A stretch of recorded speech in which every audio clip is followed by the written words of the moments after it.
আসসালামু আলাইকুম। বাংলা সংবাদে সবাইকে স্বাগত জানাচ্ছি। আমি চিন্তিয়া হক। শুরুতেই সংবাদ শিরোনাম। যত দ্রুত সম্ভব নির্বাচনের রোডম্যাপ চায় বিএনপি। এদিকে মাঠে নিয়ে আওয়ামী লীগ, কূটনৈতিক পাড়ায় বিএনপির সুসময়। জানাবো চট্টগ্রামে আইনজীবী হত্যা, প্রধান উপদেষ্টার নিন্দা, আইনি ব্যবস্থার নির্দেশ। এবং সর্বশেষ জানাবো চট্টগ্রামে মিছিলের প্রস্তুতি, আওয়ামী লীগের 6 নেতা গ্রেপ্তার। দর্শক শুনছিলেন সংবাদ শিরোনাম, এখন বিস্তারিত। যত দ্রুত সম্ভব নির্বাচনের রোডম্যাপ চায় বিএনপি। নির্বাচনের জন্য প্রয়োজনীয় সংস্কার সম্পন্ন করে যত দ্রুত সম্ভব নির্বাচনের রোডম্যাপ দেওয়ার আহ্বান জানিয়েছে বিএনপি। একই সঙ্গে সামগ্রিকভাবে সব রাজনৈতিক দলের সঙ্গে আলোচনা করে জাতীয় ঐক্য সৃষ্টির আহ্বানও জানিয়েছে দলটি। গত কয়েকদিনের ঘটনাবলী নিয়ে উদ্বেগ প্রকাশ করে সমস্যা দ্রুত সমাধানের ব্যবস্থা নিতে সরকারের প্রতি দাবি জানিয়ে তিনি বলেন, আজকে আমাদের আসার মূল উদ্দেশ্য ছিল সাম্প্রতিক উদ্ভূত পরিস্থিতি, বিশেষত কয়েকদিন ধরে আইন শৃঙ্খলা পরিস্থিতি, ইসকন পরিস্থিতি, ছাত্রদের কয়েকটি কলেজের সমস্যা, এই বিষয়গুলো নিয়ে দলের পক্ষ থেকে যে উদ্বেগ সেটা প্রধান উপদেষ্টাকে জানানো।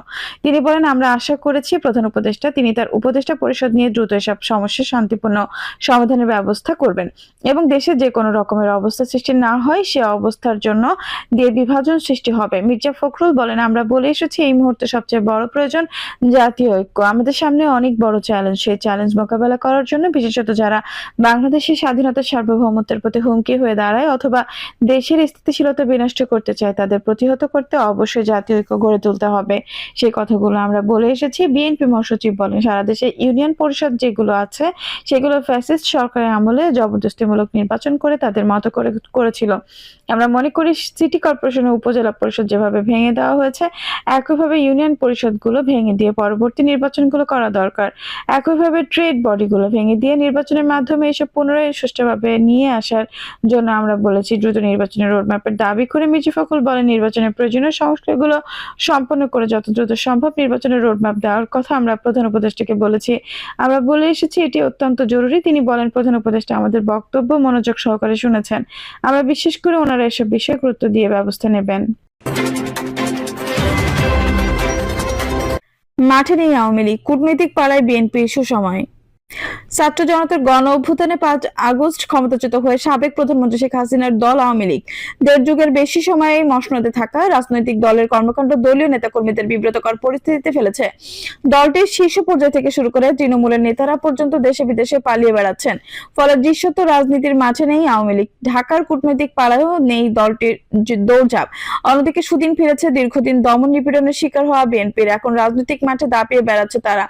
একই সঙ্গে কূটনৈতিক পাড়ায় দলটির মূল্যায়নও বেড়েছে। দলটির শীর্ষ নেতারা ঢাকায় নিযুক্ত বিদেশি দূতদের সঙ্গে বৈঠক ও চা চক্রের আমন্ত্রণে অংশ নিচ্ছেন। এক কথায় কূটনৈতিক পাড়ায় বিএনপি এখন সুসময় চলছে। বিএনপির সংশ্লিষ্ট সূত্র বলছে, 5 আগস্টের পর বিএনপির সঙ্গে বৈঠক হয়েছে অস্ট্রেলিয়া, ইরান, রাশিয়া, চীন, ইউরোপীয় ইউনিয়ন, জাতিসংঘ, পাকিস্তান, তুরস্ক, নেপাল, ভুটান সহ বিভিন্ন দেশের রাষ্ট্রদূত, হাই কমিশনারদের সঙ্গে। শুধু তাই নয়, 2018 সাল থেকে সক্রিয় রাজনীতির বাইরে থাকা বিএনপি চেয়ারপারসন খালেদা জিয়ার সঙ্গে তার বাসভবন ফিরোজায় গিয়ে সাক্ষাৎ করেছেন বাংলাদেশে নিযুক্ত British high commissioner Sarah Cook ও সৌদি আরবের রাষ্ট্রদূত ইউসুফ ইসা আল দুহাইলান।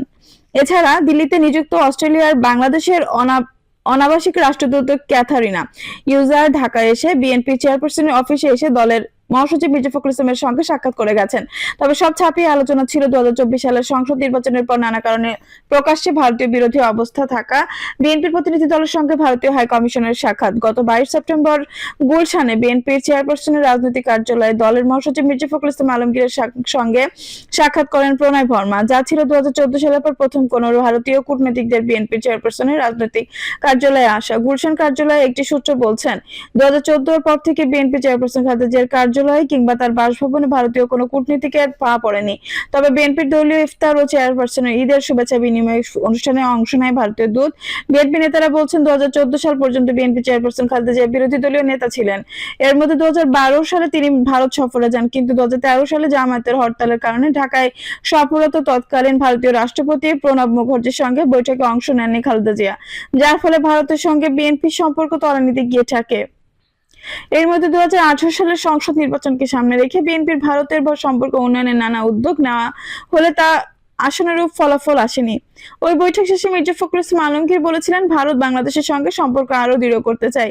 বিশেষ করে এই পরিবর্তনের পর ছাত্র জনতার বিপ্লবের ক্ষমতা পরিবর্তন, নতুন যে অন্তর্বর্তীকালীন সরকার আছে তাদের সঙ্গে তারা ইতিমধ্যে যোগাযোগ করেছেন, কথা বলেছেন। বিএনপির সঙ্গেও তারা তাদের দেশের রাজনৈতিক দলগুলো সম্পর্ক দৃঢ় করতে চায়। এই সম্পর্কের মধ্যে কি করে আরো সুস্থ ধারা, আরো পজিটিভিটি আনা যায় সেটা নিয়ে তারা কাজ করতে আগ্রহী। বিএনপির সাংগঠনিক সম্পাদক ও দলের চেয়ারপারসনের আন্তর্জাতিক বিষয়ক কমিটির সদস্য শামা ওবায়দ ঢাকা পোস্টকে বলেন, কূটনৈতিক অঙ্গনে বিএনপির গুরুত্ব সবসময় ছিল, কিন্তু বিগত বছরগুলোতে দেশে এমন একটা সরকার ক্ষমতায় ছিল যাদের কোনো পররাষ্ট্র নীতি ছিল না। তাদের কথা ছিল সবাই তাদের সঙ্গে যোগাযোগ করবে। তিনি বলেন, বিশ্বায়নের যুগে কোনো একটি দেশ শুধু একটি দলের সঙ্গে সম্পর্ক রাখে না, একটি দেশের সঙ্গে আরেকটি দেশের সম্পর্ক থাকে, সেখানে সব দলমত সুশীল সমাজ সবার সঙ্গে তারা যোগাযোগ রাখে এবং রাখবে, এটাই স্বাভাবিক। কিন্তু শেখ হাসিনা চেয়েছিল শুধু তাদের সঙ্গে যোগাযোগ রাখবে, যার কারণে যখন বিএনপির সঙ্গে কূটনৈতিকদের মিটিং হতো তখনই তারা স্থানীয় মিশনগুলোতে লিখিত চিঠি পাঠাতো, তাদের বিভিন্ন ছবক দেওয়া হতো যা একটা গণতান্ত্রিক সরকার করতে পারে না। তখন তো অন্য দেশগুলোকে দোষ দেওয়া যায় না, কারণ তাদের সরকারের সঙ্গে কাজ করতে হবে। তারা বিলিয়ন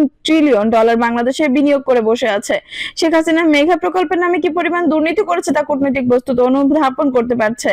উল্লেখ করে শামা ওবায়দ বলেন, সেই কারণে তারা বুঝতে পারছে যে এখানে ব্যবসা করতে হলে, বাংলাদেশের উন্নয়নের অংশীদার হতে হলে বিএনপিকে বাদ দিয়ে সম্ভব না, কারণ বিএনপি এখানে প্রধান অংশীদারদের একজন। সেটা কূটনীতিকরা সবসময় অনুধাবন করেন, এখন হয়তো আরো বেশি করছেন। গত 8 আগস্ট নোবেলজয়ী অর্থনীতিবিদ ডক্টর মোহাম্মদ ইউনূসের নেতৃত্বে অন্তর্বর্তী সরকার দেশের মসনদে বসে। এরই মধ্যে ইউনূস সরকার 3 মাসের বেশি সময় পার করেছে।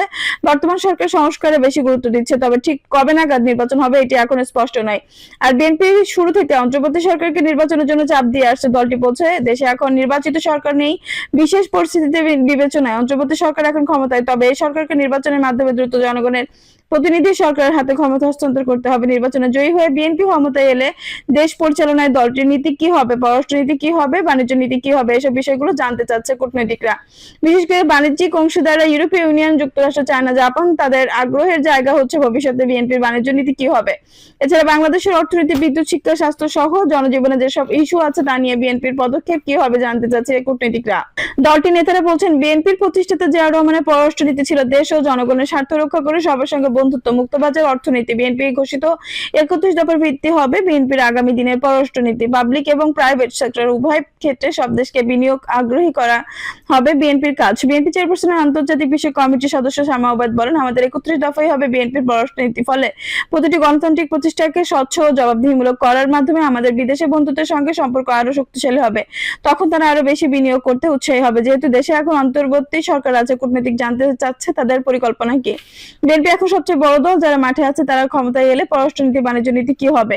বিএনপি আন্তর্জাতিক ইউএন এর নেতারা বলেছেন, বিএনপি আগামীতে ক্ষমতায় এলে 9 দেশকে নিয়ে গঠিত দক্ষিণ এশিয়া আঞ্চলিক সহযোগিতা সংস্থা সার্ক আবারও পুনর্জীবিত করার উদ্যোগ নেওয়া হবে। সার্কভুক্ত দেশগুলোর সঙ্গে সম্পর্ক উন্নয়নের জোর দেওয়া হবে, যাতে নিজেদের মধ্যকার আন্তঃসংযোগকে কাজে লাগিয়ে বাণিজ্য সম্প্রসারণ করা যায়। শামা ওবায়দ বলেন, সার্ক নিয়ে অনেকে পলিসি হয়েছিল, কাগজে কলমে অনেক কিছু আছে, কিন্তু বস্তুত কিছু করে নাই ফ্যাসিস্ট আওয়ামী লীগ সরকার। ক্ষমতায় থাকাকালে ভারত, ভুটান, নেপাল, পাকিস্তানের সঙ্গে বৈঠক হয়েছে। সামনে সার্কভুক্ত সব দেশ আছে, তাদের সঙ্গে হবে। সার্ককে আবার পুনর্জীবিত করার বিএনপি মিডিয়া সেলের অন্যতম সদস্য শাহরুল কবির খান বলেন, সার্ক সংগঠনকে কার্যকর করার বিএনপির যে সক্রিয় উদ্যোগ তার অন্যতম কারণ বাংলাদেশের স্বাধীনতার সার্বভৌমত্বের প্রয়োজনীয়তা। দক্ষিণ এশিয়ার শীর্ষ সংগঠন সার্ক কানেক্টিভিটি অন্যতম। বিশেষ করে সার্কের প্রতিষ্ঠাতা স্বাধীনতার ঘোষক শহীদ প্রেসিডেন্ট জিয়াউর রহমান এখানে অনুভূতি কিংবা নীতি অনেক গুরুত্বপূর্ণ। চট্টগ্রামে আইনজীবী হত্যা, প্রধান উপদেষ্টা নিন্দা, আইনি ব্যবস্থার নির্দেশ। চট্টগ্রামে আইনজীবী সাইফুল ইসলাম আলিফ হত্যার নিন্দা জানিয়ে এই ঘটনায় সবাইকে শান্ত থাকার আহ্বান জানিয়েছেন অন্তর্বর্তী সরকারের প্রধান উপদেষ্টা ডক্টর মোহাম্মদ ইউনূস। এই হত্যাকাণ্ডের তদন্ত যথাযথ আইনি প্রক্রিয়া ব্যবস্থা গ্রহণের জন্য তিনি সংশ্লিষ্টদের নির্দেশ দিয়েছেন। মঙ্গলবার রাতে নিজের ভেরিফাইড ফেসবুক প্রোফাইলে এই তথ্য জানান প্রধান উপদেষ্টা। প্রেস সচিব শফিকুল আলম। পোস্টে শফিকুল আলম লিখেছেন, চট্টগ্রামে আইনজীবী হত্যার নিন্দা জানিয়েছেন প্রধান উপদেষ্টা অধ্যাপক মোহাম্মদ ইউনূস। তিনি হত্যাকাণ্ডের তদন্ত ও যথাযথ আইনি প্রক্রিয়ার নির্দেশ দিয়েছেন। তিনি লেখেন, জনগণকে শান্ত থাকার এবং অপ্রীতিকর কার্যকলাপের অংশ নেওয়ার থেকে দূরে থাকার আহ্বান জানিয়েছেন প্রধান উপদেষ্টা। তিনি আইন প্রয়োগকারী সংস্থাগুলোকে বন্দর নগরী সহ সব ঝুঁকিপূর্ণ আশেপাশের এলাকায় নিরাপত্তা জোরদার করার নির্দেশ দিয়েছেন, যে কোনো মূল্যে অন্তর্বর্তী সরকার বাংলাদেশের সাম্প্রদায়িক সম্প্রীতি নিশ্চিত করতে ও সমুন্নত রাখতে প্রতিশ্রুতিবদ্ধ বলেও জানিয়েছেন ডক্টর ইউনূস। দর্শক, এই ছিল এখনকার সর্বশেষ সংবাদ। নিউজটি ভালো লাগলে অবশ্যই একটা লাইক দিন, কমেন্টে আপনার মূল্যবান মতামত জানান। সবসময় আমাদের পাশে থাকতে সাবস্ক্রাইব করে বেল বাটনটি অন করে রাখুন। ধন্যবাদ।